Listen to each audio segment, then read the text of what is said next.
Mis töökuulutus? Mida te otsite? Keda te otsite? Me otsime töötajat endale kinoteatrisse 9 aastaks. Me otsime sind. Me tahame teha sellist eksperimenti. Kui sa ei ole selles majas käinud või siin. Panna üks inimene ära vaatama kogu Eesti kutselise teatri 1 aasta jooksul. Kinoteater otsib inimest, kes oleks võimalikult vähe teatris käinud. Ja see on nagu hea viis anda nagu kõrvalpilk kogu sellele teatrimaastikule. Tere, Kalev Lõuna-Eestis. Teatri võõras inimene. Pikad vaheajad. Teater ei ole päris.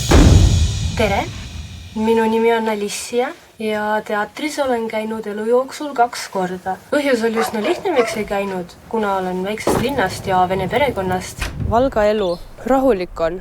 Siis kui isegi huvi tekkis, siis oli tõrge rahas, siis vabandasin end ka välja, et mis see teater ikka, vaatan pigem internetis midagi. Sa saad aru, miks me selle kandidaadi valisime?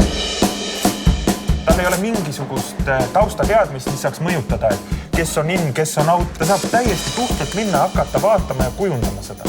Aga ma täiega pingutasin ju. Ma nagu päriselt üritasin aru saada, mida nad tahavad öelda. Mul tekkis kohe eluisu, siis kui ma välja sain eriti. Ma ju lähen teatrisse selleks, et nagu midagi uut kogeda. Ja mulle meeldib, et ma saan elu nii mitmekülgselt katsuda. Ma olen jumala noorem naine tegelikult. Peaaegu emotsionaalselt stabiilne isegi. Ja ema ikka ütles, et mine Maximusse, stabiilne elu, stabiilne tee peab olema. 200 lavastust ära vaadata aasta jooksul, see on tohutult palju ju. Ma olen õppinud kannatama ja õppima sellest. Ma nagu üldse ei saa aru, kuidas elu elada. Kõike on nii palju ja ma ei tea, issand jumal nagu. Ma olen nii happy viimasel ajal öelda, et ma olen teatrivaataja. Imelik tundub. Inimestele meeldis.